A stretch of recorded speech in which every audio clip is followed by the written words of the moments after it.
Son las 10 de la noche y es la hora de opinar. Hoy continuamos con nuestra cobertura especial desde la Feria Internacional del Libro de Guadalajara. Hoy vamos a comenzar nuestra transmisión con una plática con Sergio Ramírez. Su más reciente libro es Ya nadie llora por mí.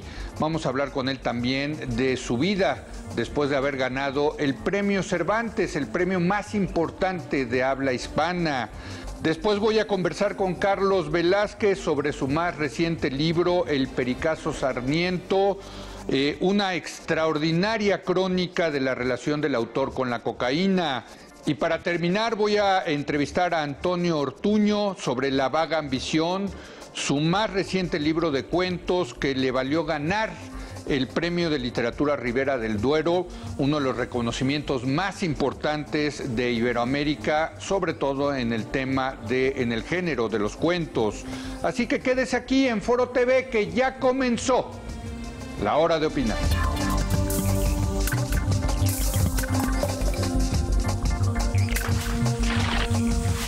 Sergio Ramírez, escritor y periodista nicaragüense, nacido en 1942. Dedicado a la política, llegó a ser vicepresidente de su país. Como escritor, tiene más de una cuarentena de libros publicados que le han valido una gran cantidad de reconocimientos, entre ellos el Premio Carlos Fuentes, otorgado por el Gobierno de México. Llega a la FIL Guadalajara 2017 con Ya nadie llora por mí.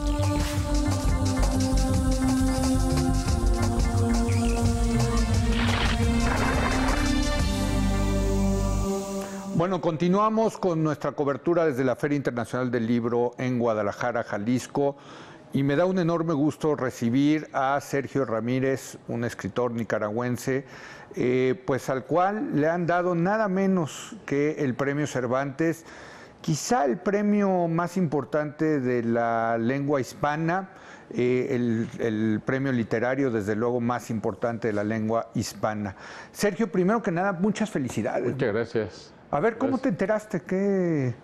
Bueno, por una llamada del ministro de Educación y Cultura de México, de España, muy temprano de la mañana, sí, del día jueves de la semana anterior, porque el jurado terminó su deliberación al mediodía, entonces sí, el ministro me llamó para comunicarme que había sido declarado ganador del Premio Cervantes.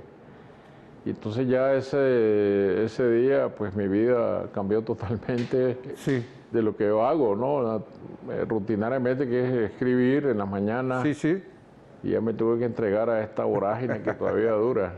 Bueno, es que sí, yo creo que sí es el premio de lengua hispana literario más importante. Pues sí, ¿no? que tiene más resonancia, sí. Desde luego. Resonancia. Así es.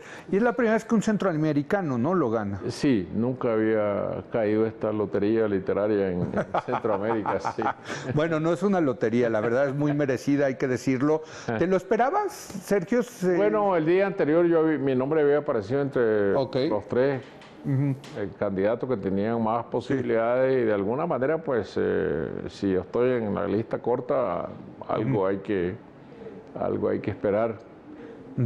Me decías que en abril te lo entrega. Hay una ceremonia el 23 de abril que se celebra en Alcalá de Henares, el lugar del nacimiento de Cervantes, es el Día de la Lengua, es el Día de la Muerte de Cervantes, y hay una ceremonia muy solemne, sí, con los reyes de España, con el gobierno, y luego hay que decir un discurso allí que es muy canónigo, ¿no? Sí, no, desde luego, pero mira, yo recibir un premio de estos desde luego es una gran distinción, pero quizá lo mejor es que vas a vender más libros, ¿no? Y eso es lo que quiere un escritor, ¿no? Bueno, ¿o no, Sergio? No, yo creo que sí, ser más leído, ¿no? Exacto, ser más leído, sí, claro. Exacto. A eso me refería con vender más libros, ¿no? No, y vender también, ¿no? Claro. Sí, el que oficia tiene que vivir del altar, ¿no? Oye, déjame pasar a este libro que estás ahora presentando aquí en la FIL de Guadalajara, Ya nadie llora por mí. Regresas al género negro. Sí. A ver, cuéntanos de Bueno, vamos a ver, hay un primer libro de esta serie, digamos, que solo tiene dos, Sí. que escribí hace algunos años que se llama El cielo llora por mí. El personaje es un antiguo guerrillero convertido en policía antidrogas, Sí. Que lleva un caso muy sonado en el país en contra del cartel de Sinaloa y el cartel de Cali. Y Cuando dices el país, estamos hablando de Nicaragua, sí. Entonces, hoy regresa ya retirado de la policía, con una oficina de investigaciones en Managua, investigando casos privados, adulterios, ese tipo de cosas de menor cuantía, y hasta que se encuentra con que un millonario, de los nuevos millonarios del país, le encarga un caso que es encontrar a su hija desaparecida, y entonces ahí comienza la trama de la novela a meterse dentro de lo que es la urdimbre de lo que es la Nicaragua de hoy día. Está entonces situado en la Nicaragua de hoy día. Es exactamente contemporánea, ¿no? Y déjame preguntarte en ese sentido, porque, bueno, pues tú fuiste parte de ese grupo de guerrilleros, de chavos, jóvenes revolucionarios, fuiste vicepresidente de Nicaragua. ¿Qué pasó en Nicaragua, Sergio? ¿Qué pasó? ¿Cómo llegamos a esta situación? Yo creo que la novela refleja bastante, como la anterior, reflejan bastante lo que es este panorama que se fue oscureciendo. Yo creo que todo ha dependido de un gran descalabro ético, de lo que fueron los valores, los ideales de la revolución que fueron echados por la borda en determinado momento. Y de eso, pues, el país nunca se repuso, ¿no?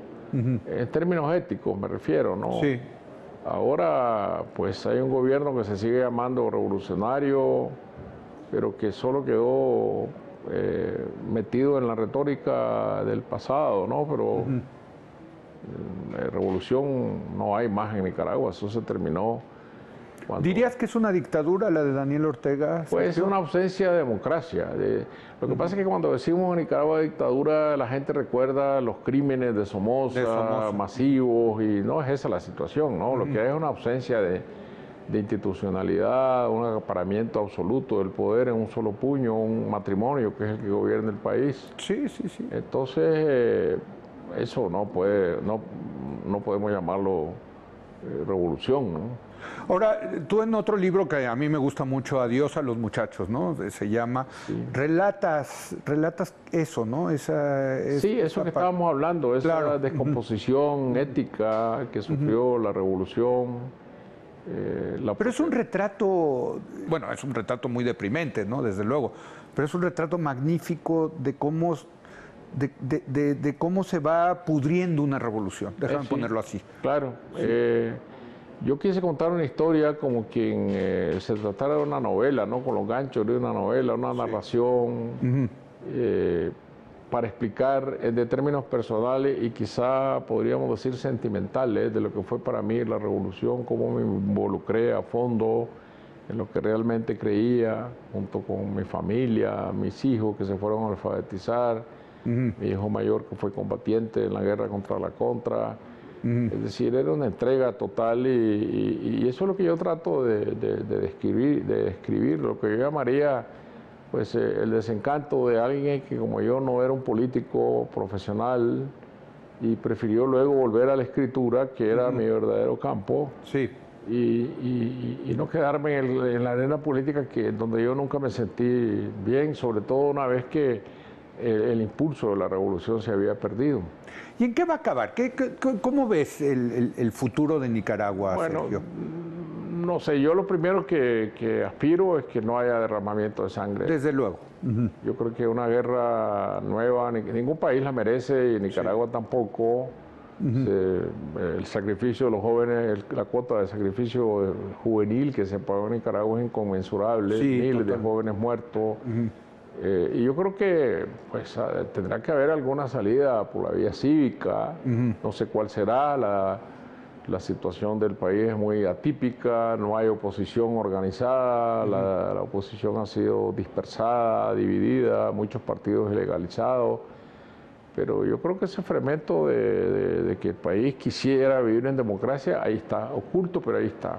Económicamente, ¿cómo está Nicaragua? Bueno, yo diría que no es un desastre como el de Venezuela. Exacto. Sí, hay un crecimiento moderado de la economía, la macroeconomía está bien, la distribución de la riqueza no está bien, no ha habido cambios estructurales ni antes, los pudo haber por la guerra, ni ahora por voluntad política que redistribuyen el ingreso de una manera justa, ¿no? Es decir, Nicaragua es el país de Centroamérica donde hay el mayor número de ricos, según la revista Forbes. 200 nuevos ricos en menos de 10 años, ¿no? ¿Es la nueva burguesía, digamos? Sí, lo que en Venezuela llaman la boliburguesía. La boliburguesía, ¿no? Así es. Pero muy, digamos, relacionados con el régimen de Daniel Ortega. Pues los que tienen acceso al poder pueden enriquecerse, pues obviamente más rápidamente, ¿no? Claro. Ahora, y en ese sentido, los que vivimos el tema de la revolución nicaragüense desde aquí, desde México, y vimos el involucramiento de Estados Unidos, en fin, ¿dónde está la relación de Nicaragua con Estados Unidos en ese sentido? Bueno, hoy no hay ninguna, yo diría, ninguna contradicción visible. Yo no sé si... Yo ni siquiera sé si Trump estará enterado de que Nicaragua existe, ¿no? Bueno. Sí. Entonces, las preocupaciones de la seguridad continental, digamos, de Estados Unidos, que antes pasaba por Cuba, el comunismo, eso ya dejó de existir. Claro. Sea o no Trump, ¿no? El presidente. Los problemas de seguridad tienen que ver con el tráfico de personas, el narcotráfico, el crimen organizado. Y esos son los asuntos que no creo que el gobierno de Estados Unidos tenga quejas mayores contra Nicaragua, porque el gobierno aprieta mucho los tornillos en contra de los emigrantes, no deja pasar a los cubanos, no deja pasar a los africanos. Entonces, no veo que haya un conflicto mayor. Hay una ley ahora en el Congreso de los Estados Unidos que se llama la NICA Act, que busca castigar la violación de los derechos humanos en Nicaragua. La aprobó el Congreso, tiene que pasar al Senado. No sé cuál será el futuro de eso, pero no creo tampoco que sanciones en contra del gobierno de Ortega vayan a solucionar la situación. Y eso me hace regresar a tu libro, Sergio, el tema de este detective, ¿no? Dices que ahora está resolviendo un caso privado, pero que antes estaba en el tema del narcotráfico. El narcotráfico, y lo hemos discutido mucho en este programa, qué estupidez el tema del narcotráfico, que nos ha metido a países como Nicaragua, como México, en esta absurda guerra contra las drogas promovida desde Estados Unidos, ¿no? Sí, yo creo que, por lo menos yo pienso que desde la perspectiva militar y de la represión policial ese problema no se va a resolver. No, pues no. No, de ninguna manera. Se va a resolver con la legalización del consumo, ¿no? Claro.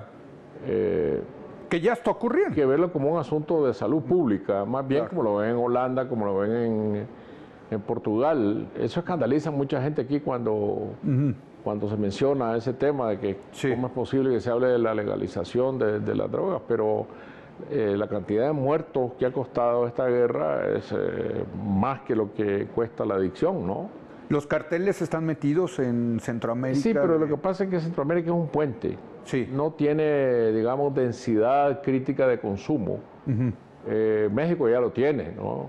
Es decir, antes México era un puente, pero ahora aquí hay consumo. Cada vez más. Claro. En Centroamérica son países que no tienen esta masa crítica de consumo. Entonces la droga pasa desde Bolivia, Colombia, Venezuela, hacia sus rutas, hacia México, los Estados Unidos, y no... yo creo que viven capturando cargamentos, hay una comunicación con la DEA para localizar los cargamentos y me parece que seguimos siendo un puente, ¿no? Sí, claro.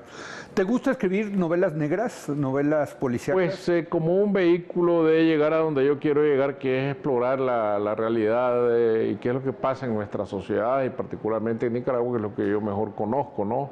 Sí. Y me parece que la novela negra en América Latina se diferencia de la novela negra tradicional anglosajona en que el lector parte del supuesto de que todo el aparato judicial funciona bien aceitado, ¿no? Los jueces son honestos, los fiscales persiguen al que deben perseguir. Allá, en Estados Unidos. Aquí es todo lo contrario. Exacto, exacto. O sea, encontrar un policía honesto está difícil. Entonces, jueces, la corrupción del dinero, incluso los mismos policías o los investigadores terminan contaminándose, ¿no? Claro. Claro. Ya no se sabe dónde pasa la línea de lo legal, de lo ilegal, del bien y del mal. Esa es la fascinación para mí de esta... En eso retratas la corrupción, retratas los problemas que tiene el régimen de justicia, son reflejos del régimen político. Y es lo que pasa en todo Centroamérica. Es decir, la lenidad que hay para la persecución de la droga, la complicidad de las autoridades, o de parte de las autoridades... porque la verdad es que la droga sigue pasando, ¿no? No, sí, y seguirá. Y ahí se quedará el 5%, pienso yo, en el detenida o descubierta, y el resto llega a donde tiene que llegar, porque el gran problema es el enorme mercado de consumo que significa los Estados Unidos, que son billones de dólares. No, mientras ese mercado exista, pues la batalla está perdida. Sergio, ¿qué sigue? ¿Qué sigue para Sergio Ramírez Premio Cervantes? O sea, sí, estas cosas cambian la vida, ¿no? Cambian, pero hay que volver a la rutina de escribir, ¿no? Yo creo que pensar que un premio me va a apartar de escribir y decir, bueno, ya llegué donde debería llegar, ahora me siento a descansar. No, al revés. Al revés, esto me da un segundo aire para seguir adelante y yo creo que la escritura es el único oficio del que uno nunca se retira, ¿no? Sí. No hay tercera edad en la escritura. No, pues entonces, uno va hasta el final. ¿Ya estás escribiendo el próximo? Bueno, libro? Ahora que regrese, ya cuando baja la marea, empiezo a sentarme ya a seguir buscando, explorando el tema de lo que voy a hacer. Y como decimos aquí en México, ¿ya le estás echando coco al discurso que vas a dar? Tengo que empezar a hacerlo pronto y a ver. Digo, porque esos discursos también se espera, como tú dices, un discurso, ¿no? Importante. Claro. ¿No? Ya estoy. Sergio, pues muchas gracias. No regresa a la política, ¿verdad? No. Digo, porque no va a faltar el que diga que esto... No, esa puerta está cerrada. ¿Sí? Para mí, para siempre, sobre todo porque yo pienso que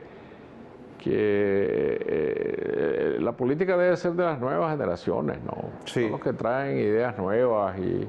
Bueno, pero digamos que Daniel Ortega no son las nuevas generaciones. Bueno, ese es el problema, ¿no? Que es de tu calibre, ¿no? O sea, ¿cuántos años tienes? Un poco menor que yo. Sí.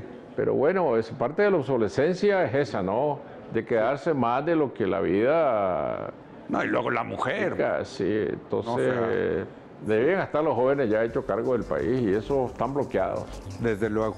Claro. Sergio, muchas gracias. Muchas gracias. De verdad, muchas felicidades. Gracias. Un honor tenerte aquí. Muy amable. Y gracias. un premio muy, muy merecido. Creo que no se equivocó el jurado del Premio Cervantes. Sergio Ramírez, Premio Cervantes de Literatura.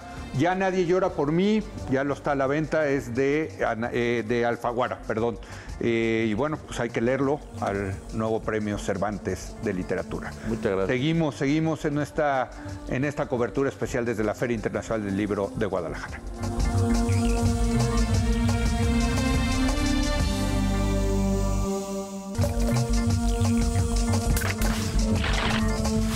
Carlos Velázquez, escritor mexicano nacido en Torreón, Coahuila, en 1978. Con estilo de humor corrosivo, se ha dedicado a describir la realidad del norte del país.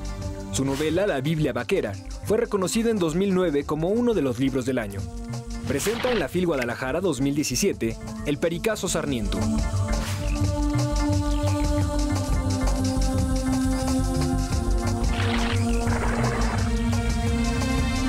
Estamos en la Feria Internacional del Libro en Guadalajara y bueno, la gente de Cali Arena, de la editorial Cali Arena, su editor Rafa Pérez Gay, nos recomendó mucho este libro de Carlos Velázquez, El Pericazo Sarniento, selfie con cocaína.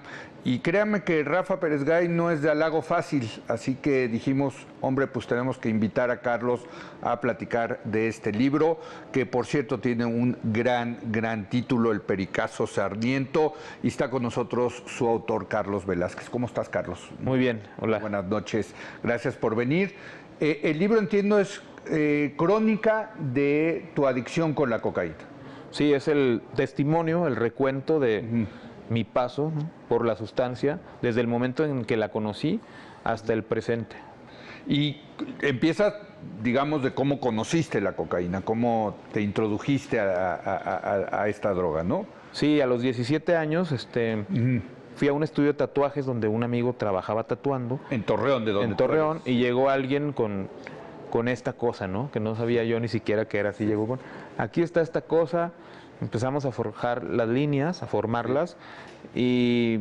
¿Ni lo pensaste? Ni lo pensé, y la probé, y bueno, desarrollé una relación bastante duradera ya. Desde ese momento, desde ese momento, esto me encanta. Sí, dije, esto es algo que alimenta mucho mi compulsión, y por eso seguí procurándola y seguí teniendo el contacto.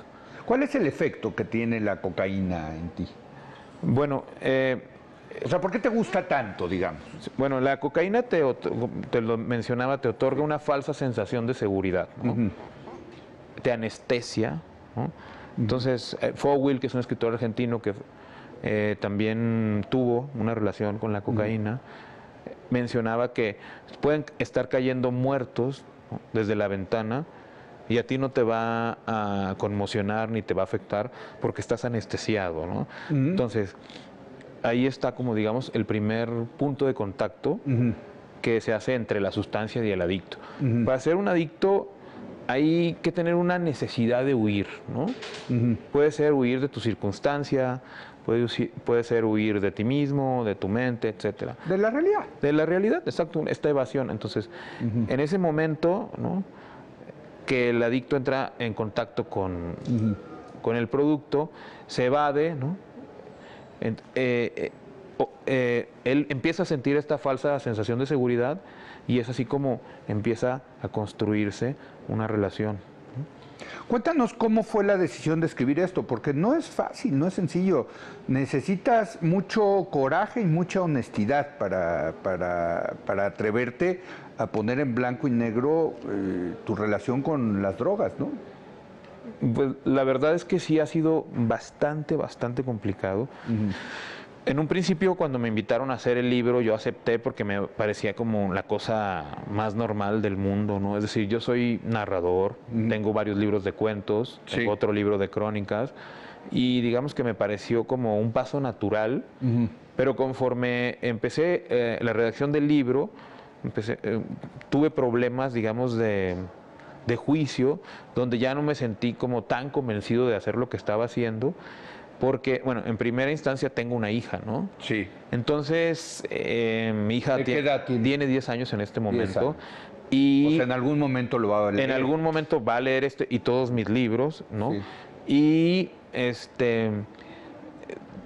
pensé que no era como muy conveniente que ella se enterara de esta faceta. Claro. Por otro lado, tengo mucha tranquilidad porque a pesar de esta relación tan prolongada que he tenido con la droga, yo tengo varias consignas que jamás he roto, ¿no? Es decir, en mi casa, cuando yo estoy con mi hija, que es, digamos, 4 días a la semana, ella duerme ahí, la llevo pues, a la escuela, la llevo a la natación, es 0 drogas y 0 alcohol, ¿no? Eso lo tengo muy claro y eso lo he mantenido hasta el momento.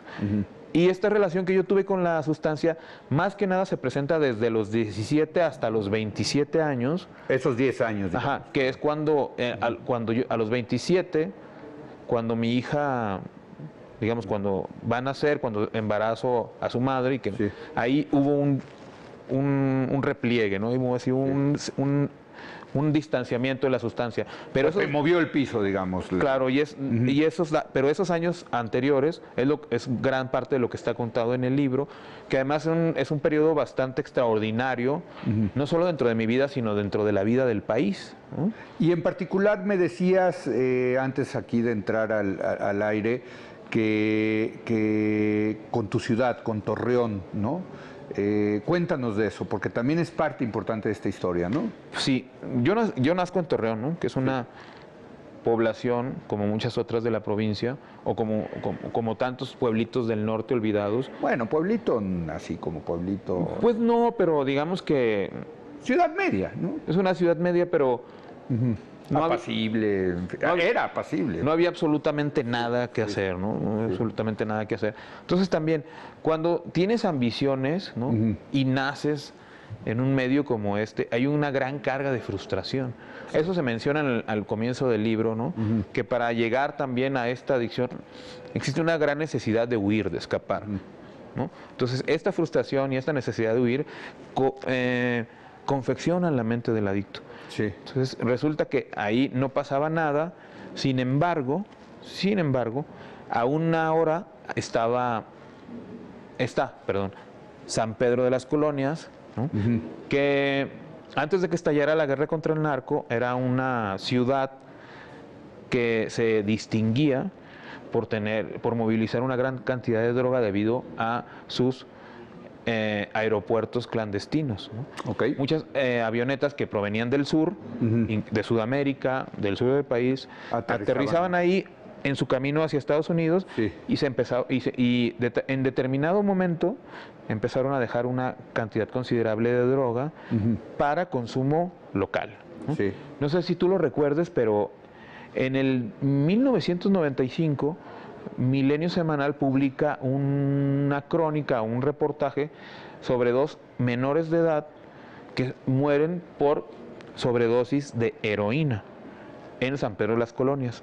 Yo no me acuerdo de eso. Bueno, yo sí lo recuerdo bien. Entonces, se empiezan a confeccionar o a habilitar estas llamadas ventanitas donde la gente metía el brazo, ¿no? Y por 20 pesos le inyectaban una dosis. Luego mueren estas 2 chavitas, ¿no? Sale este reportaje, pero las cosas continúan, ¿no?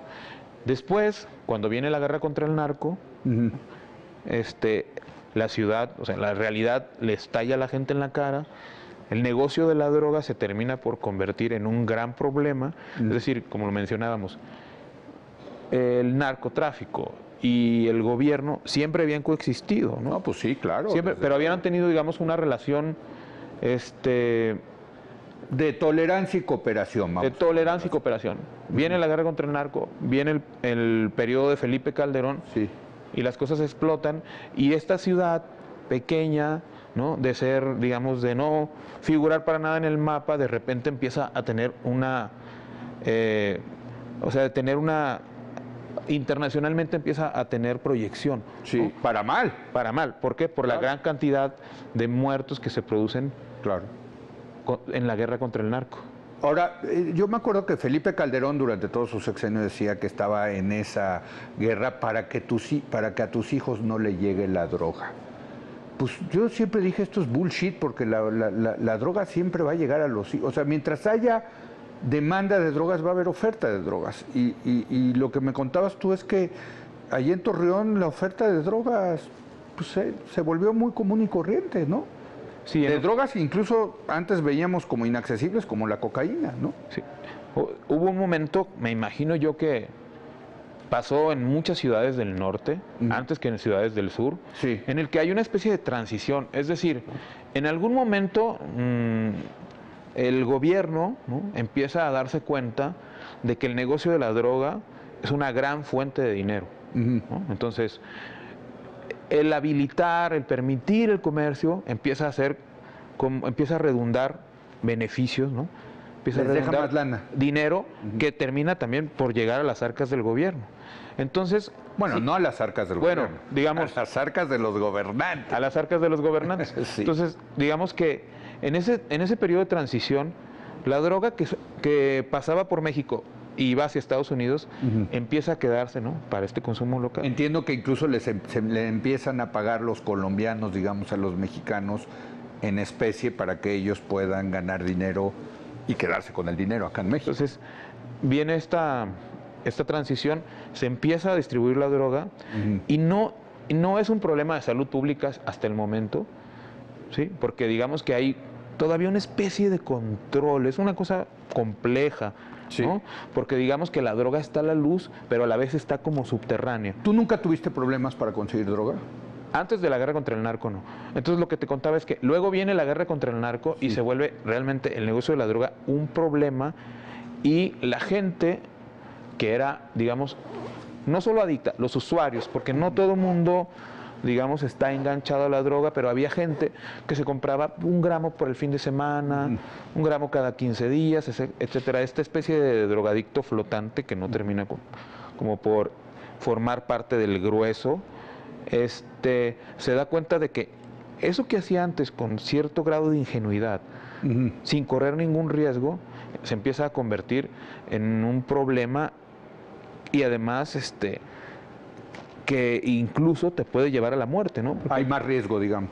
No, muchísimo más riesgo, porque incluso se dio un fenómeno en Torreón que los cárteles se mataban los clientes unos a otros, o sea, hubo momentos muy, muy críticos, ¿no? Y alguna parte de eso está contada en el libro. Pero la verdad es que esa no es la manera de resolver el tema de las adicciones, o sea, con balazos sino es como tú dices, un tema de salud pública, ¿no? Es un tema de salud pública. Bueno, es lo que yo pienso, No. Y como te lo comentaba, somos un país de tercer mundo, sí, en el cual el tema de las drogas está en la agenda política y está en la agenda pública y está en la agenda social, porque no están legalizadas. Si estuviéramos en Ámsterdam, sería algún tema secundario, ¿no? Sí. Porque digamos que está permitido el consumo. Sin embargo, aquí sigue siendo un problema que persiste y que parece que no va a tener solución. Es decir, no podemos hacernos tontos. O sea, la legalización de las drogas en México es algo que no va a pasar pronto. Sí. Déjame preguntarte, ¿qué tipo de historias nos encontraríamos en el Pericazo Sarmiento? Danos un ejemplo de historias. Yo arranco con mi infancia, luego el momento en el que entro en contacto con la droga y lo que pasó mucho después. Hay muchísimos personajes, ¿no? Sí. En este libro que yo jamás hubiera conocido si no hubiera estado en el mundo de la droga. Y son personas fascinantes, ¿no? Y la mente del adicto es una cosa que funciona de manera matemática, pero únicamente en el terreno de la droga. Entonces ahí se habla mucho sobre la mente del adicto y de alguna manera esto es como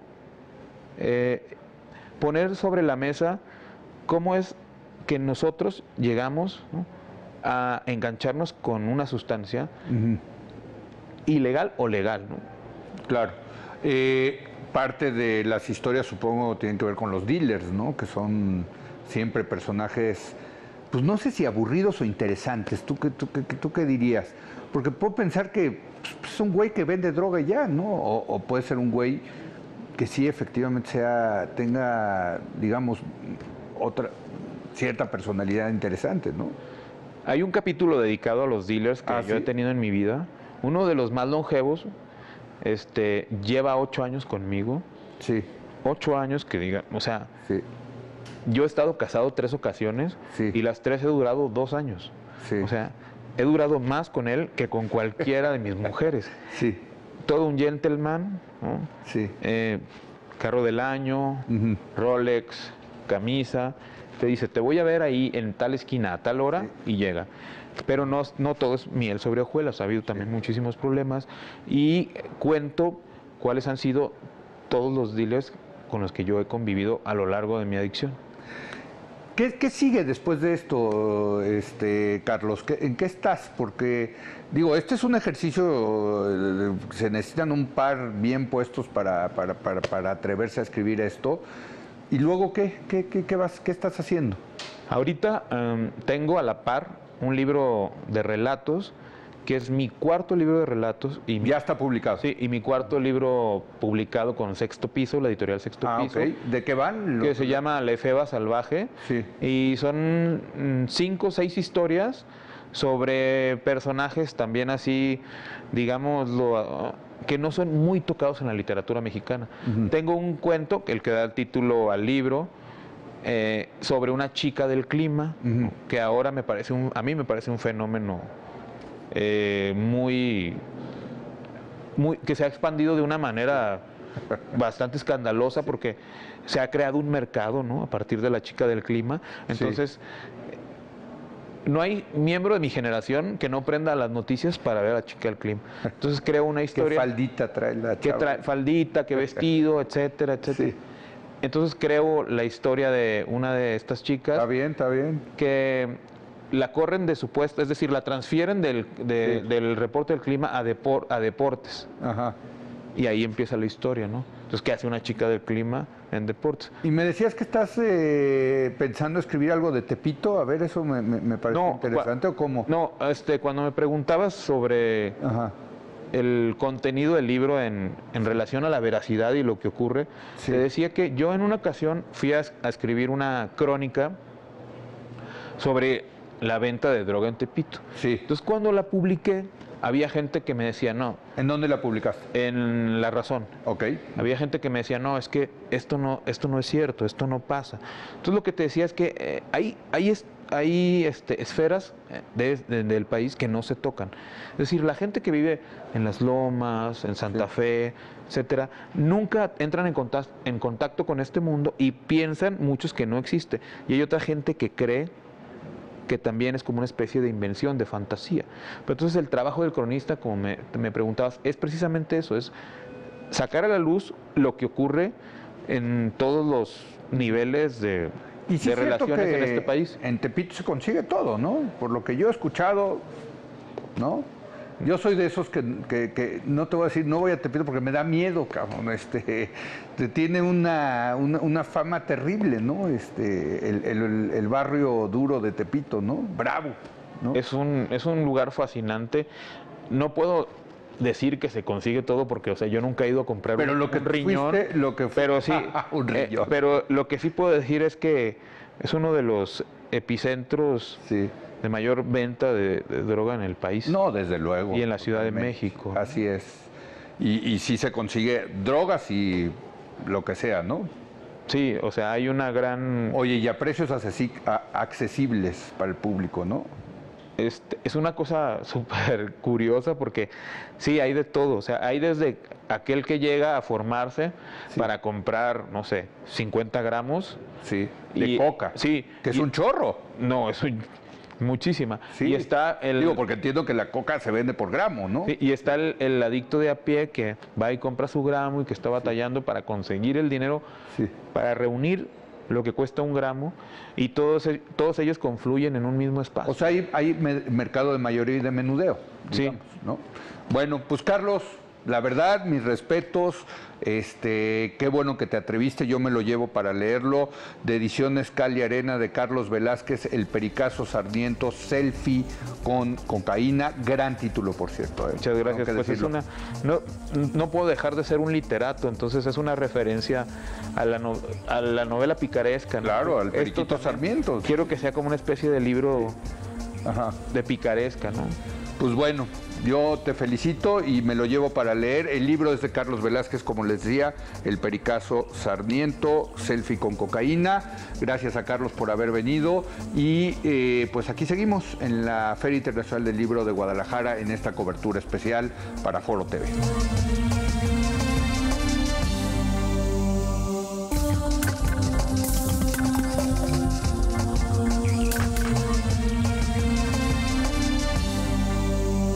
Seguimos en nuestra cobertura especial de la Feria Internacional del Libro en Guadalajara y me da mucho gusto recibir a un escritor mexicano, jalisciense de hecho, ¿verdad? Sí, de Zapopan. Jalisciense de aquí, de mero Zapopan, a Antonio Ortuño, quien ha ganado el Premio Rivera del Duero por su más reciente libro, La Vaga Ambición, que por cierto... Qué bonita está la portada, hay que decirlo. Sí. ¿Cómo estás, Antonio? Muy bien, muchas gracias. El libro, desde luego, tiene mucho que ver con la escritura y además tiene una presencia, aunque casi simbólica, importante, la máquina de escribir, como ese primer instrumento de escritura de muchos. A mí todavía me tocó eso. Nomás no hubo manera de conseguir la Remington, que era en la que yo aprendí a escribir. Fue de la competencia, pero de cualquier manera pues quedó espectacular la portada. Sí, así es. ¿Y de qué va? Cuéntanos, ¿de qué va La Vaga Ambición? Es una colección de cuentos que guardan resonancias y relaciones entre sí. Tienen un personaje y narrador, que es un escritor, Arturo Murray, un escritor de mediana edad, de medio pelo, al que no le va muy bien, pero tampoco terriblemente mal, que logra ir sobreviviendo. y que explora a través de esos relatos un poco la cara B de lo que es la escritura. Las presentaciones a medio llenar, las entrevistas disparatadas, los contratos que no llegan, los pagos que no llegan, las colaboraciones que no se pueden cobrar, la zozobra cotidiana del escritor. Y a la vez, pues esa potencia tremenda que tiene la posibilidad de la creación, ¿no? Generalmente la vida del escritor está llena de frustraciones, así seas premio Nobel, te puedes terminar enojando por una reseña adversa, no hay un momento en el que ya todo se resuelve, no hay un momento en el que triunfas, creo que el escritor es siempre y por definición insatisfecho. ¿Sufren los escritores? Yo me divierto bastante, pero también hay cosas terribles, ¿no? Cuando no cae el depósito, sufres espeluznantemente, ¿no? Cuando la propuesta de anticipo no es lo que esperas, claro que sufres. Sí. Cuando no hay conversación más triste con un escritor que hablar de libros guillotinados, ¿no? Ahí está la pila mosqueándose en una feria. Esas cosas son terribles, y esas entre muchas, ¿no? Porque el medio literario es feroz también.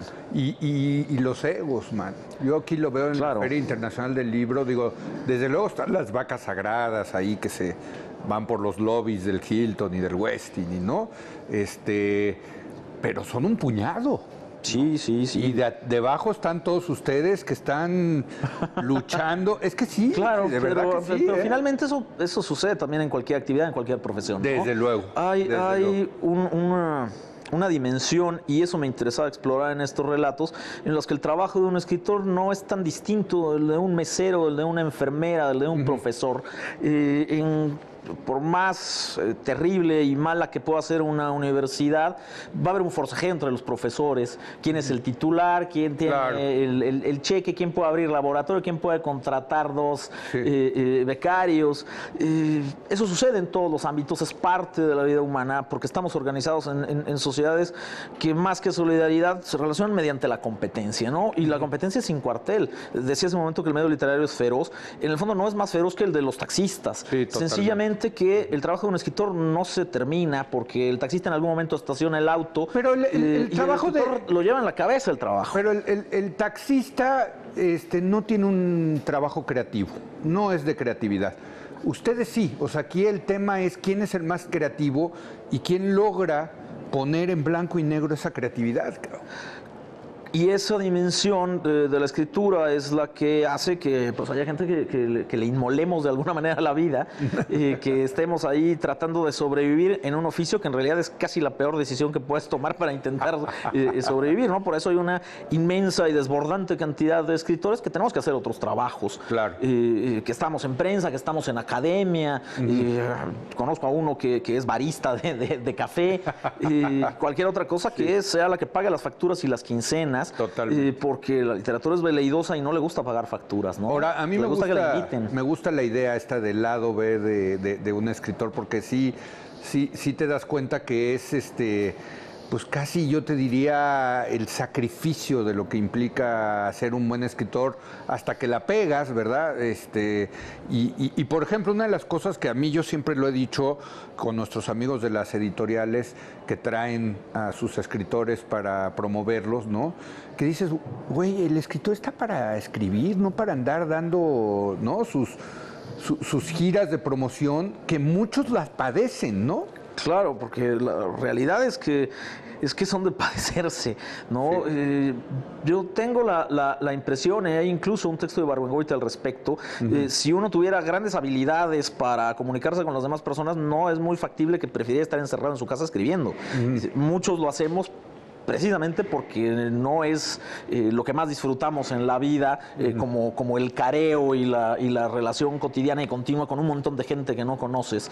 Y eso que para un agente viajero es su necesidad, claro, que día a día lo hace, pues para un escritor la realidad es que es un invento del medio editorial, ¿no? Y es un intento de llevar a la literatura pues técnicas que son de otro tipo de comercio y que a veces convierten en pasta de dientes al escritor que tiene que estar sonriendo cuando no tiene ninguna clase de gana de hacerlo, ¿no? ¿Y tú lo exploras eso? Eso es una parte central en el libro y esa hay un cuento que sigue toda una gira por centros culturales de provincia del personaje, y bueno, pues lo pica un alacrán, no llega el público porque hay un embotellamiento, y ese tipo de cosas que a veces se quedan solamente como en el anecdotario de los pasillos, claro, pero que yo tenía la seguridad de que había un correlato literario ahí que valía mucho la pena explorar, sí, bajar esos humos, porque es como supongo cualquier otro gremio también, pero los escritores al escribir sobre nosotros mismos, desde luego que engrandecemos la figura del escritor. Normalmente un escritor escribiendo sobre otro es una especie de vida de santo, ¿no? Sí, sí. Hace una geografía de ese otro escritor y de la literatura como actividad vital, cuando realmente yo tengo la seguridad de que lo hermoso y lo trascendente que pasa con la literatura sucede en otro espacio, que es entre la página impresa y el lector. Ahí suceden cosas increíbles que son las que cambian el mundo y cambian a la gente, pero en la vida del escritor no, en la vida del escritor lo que está es el embotellamiento que no dejó que llegara a tu público. Claro. ¿Y cuándo decidiste tú ser escritor? Caray, yo lo que quería era ser el centro delantero de las Chivas, pero no tenía ninguna clase de actividad y me tuve que... El Chicharito, que resignar. Si hubiera podido ser siquiera el 42% del Chicharito, lo más probable es que no hubiera querido escribir.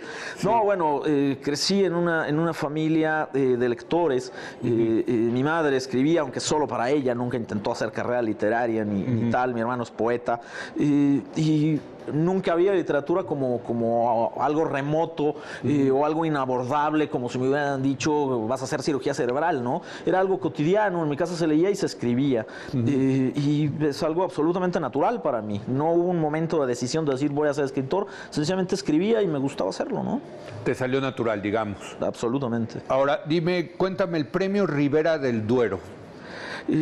Yo creo que el premio Rivera del Duero, que ya está en su quinta edición, sí, que ganó el libro, pues se convirtió en el blanco más apetecible, me parece, para los escritores de cuento en lengua española. Es el premio que tiene mayor dotación económica para manuscrito original de cuento en lengua española. En esta edición participaron más de 850 manuscritos de gente que escribe en español en un montón de países, incluso fuera del ámbito estricto de los países de habla hispana. Desde luego hay muchos escritores en español en Estados Unidos, esa diáspora enorme latinoamericana por Europa, pero incluso en Asia, incluso llegó un manuscrito de Mongolia, de alguien que estudió español y que escribe en español, porque pero es para cuento. Es muy apetecible, es solamente para cuento, y además varios libros que han ganado anteriores ediciones de Rivera del Duero son de los libros de cuentos importantes de los años recientes en la lengua, ¿no? Samantha Schweblin, Guadalupe Nettel han sido ganadoras del premio. Entonces, desde luego que para un escritor que además el cuento particularmente tiene una relación difícil con la industria editorial, los grandes grupos no la prestan al cuento, claro. Un premio como este Rivera del Duero que da la denominación de origen de Rivera del Duero, el dinero lo ponen los bodegueros, los que hacen el vino, y parte del premio desde luego es la publicación en Páginas de Espuma, ¿no? Que es la editorial por antonomasia de publicación de cuento en español.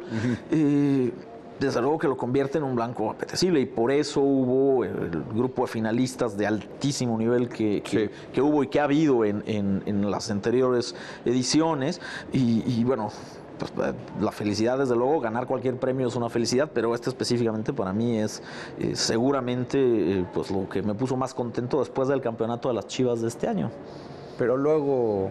Ya. No puedes ganar todos los torneos. Bueno, ganaron las Chivas, verdaderamente. Claro. Las Chivas, el las primer femeninas. Torneo de fútbol. Así es. Femenil. Oye, y de manera brillante. Sí, hay que decirlo.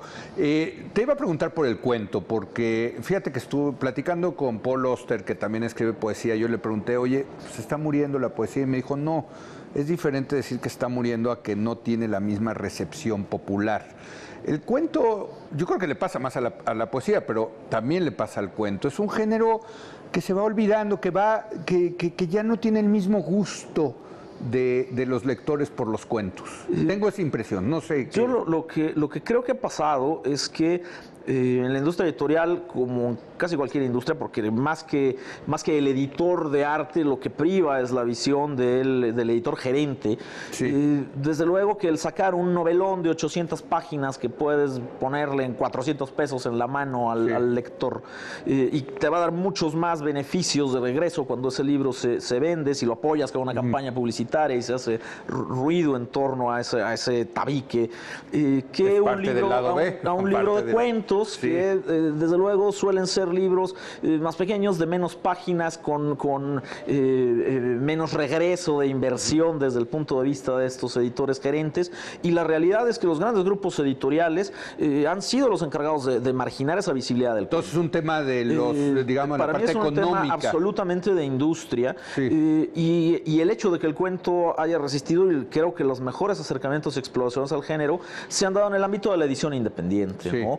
Y ahora comienzan los grandes grupos a enterarse de que, ya que muchos de los escritores que están llamando más la atención en el idioma vienen del ámbito del cuento, desde luego que ahora vuelven a pescar en el asunto y tratan de redescubrirlo, ¿no? Yo siempre he pensado que ha de ser más difícil escribir un cuento que una novela, porque tienes que ser contundente.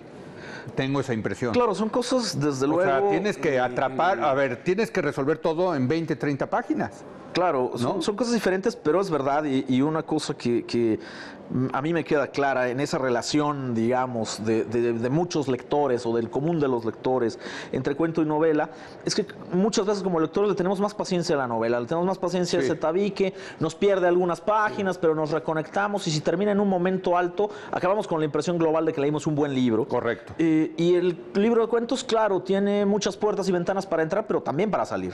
Y a veces leemos un cuento y dos y tres y nos gustan y nos entusiasmamos, pero el cuarto no nos gusta tanto, y a lo mejor es más fácil salirse porque dices, bueno, no tengo que seguir la historia hasta el final, ¿no? Porque ya leí estos cuentos y te quedas con otra impresión. Y ¿no? Antonio, no puedes echar rollo en un cuento. No. O sea, eso es lo contrario del rollo. El cuento es un género que está relacionado directamente con la eficacia. Así se ha construido la tradición cuentística, que además en América Latina es fundamental. Muchos de nuestros escritores más grandes son cuentistas. A Borges no se le pasó por la cabeza escribir una novela en su vida. Y eso es lo que de alguna forma ha favorecido el que sobreviva el cuento, aún sea en ese ámbito mayoritariamente de edición independiente durante mucho tiempo. Pero me parece también que este asunto de la eficacia es algo que, como todo en literatura, porque nada en literatura está escrito en piedra, ahora hay muchas exploraciones a cuento, como narrativa breve, que tienen que ver con lo atmosférico, no necesariamente con esos organismos chejovianos de eficacia absoluta y que buscan 100% eso. Yo sí vengo de ese paradigma, y lo que más me importa a mí de un cuento es que funcione perfectamente, aunque hay muchas exploraciones y experimentos distintos en la estructura de los cuentos de este libro, pero muchos otros cuentistas contemporáneos, bueno, pues están explorando otras posibilidades, ¿no? Es un género que está en eclosión, y que a veces también ese estar fuera de los reflectores también favorece el que haya exploraciones de pronto más radicales, ¿no? De gente diciendo, bueno, pues si no me van a poner en el centro del escenario, pues yo puedo hacer lo que quiera. Claro. Tengo esa facilidad y tengo una libertad mucho mayor, y creo que eso ha favorecido el cuento, ¿no? Fíjate que yo estaba pensando, pero y no recuerdo cuál fue la última vez que le dieron un premio Nobel de literatura a un cuentista. Y se lo han dado ahora a cronistas, a periodistas, a músicos, ¿no? A Bob Dylan, en fin, ¿no? Pero no recuerdo, no sé si tú lo tengas más en mente, pero te dice mucho, ¿no? Claro. Se lo han dado a guionistas de teatro, a poetas, claro, ¿no? Pero aunque finalmente un narrador, si yo creo que no hay ese asunto, o no es absoluto de una especie de especialización absoluta. No. Muchos narradores que quizá ubicamos más por las novelas, pero también tienen una producción cuentística. Pues sí, ¿no? Claro, pero por ejemplo, cuando tú dices Borges, y me dijeras, ¿no? el género de Borges es el cuento, ¿no? Claro. Claro, es verdad que también en esos ámbitos pues tiende un poco a esperarse que el gran escritor sea el novelista, y cuando se abren a otras cosas como que se brincan directamente a manifestaciones que no tienen que ver con la narrativa, porque termina un poco como englobado, ¿no? Así es. También es cierto que en lengua inglesa sí existe más esa especialización. La tradición es gigantesca, pero hay una cantidad exorbitante de escritores, de narradores en lengua inglesa que no te escriben un cuento, un novelista. El New Yorker cada semana tiene su short story, ¿no? Su cuento. Que es casi una tradición en sí misma, los cuentos New Yorker, ¿no? Así es, claro. Y a la vez, bueno, hay grandísimos novelistas que pues ven el cuento como una actividad de otro equipo, ¿no? Que sus proyectos siempre son estas construcciones gigantescas y que no hacen un cuento, y también un nivel de especialización diferente. Pero creo que nuestra tradición, sobre todo latinoamericana, es más mixta, ¿no? Aunque sí hay ejemplares como Borges, que no le entraron a la novela, pero el gran escritor latinoamericano en general le hace a todo, ¿no? Así es. Bueno, el libro es de Antonio Ortuño, es Premio Ribera del Duero, La vaga ambición, está publicado por Páginas de Espuma, es un libro de cuentos, y espero que te hayan mandado por lo menos un Vega Sicilia, mano de... Uy, no, bueno, en la premiación bebí unos vinos... Pues sí, ¿no? Si son de Ribera del Duero. Formidables, así es. Bueno, yo he bebido tanto vino de Ribera del Duero que en realidad lo que hice fue invertir en el premio, ¿no? Oye, pues muchas felicidades, Antonio, de verdad. Gracias. Ojalá las Chivas le vayan mejor en el futuro. Seguramente, como ha sucedido cuando nos hemos levantado una y otra vez. Y el libro es La vaga ambición, Premio Ribera del Duero, cuentos de Arturo Ortuño. Regresamos en nuestra cobertura especial de la Feria Internacional del Libro de Guadalajara.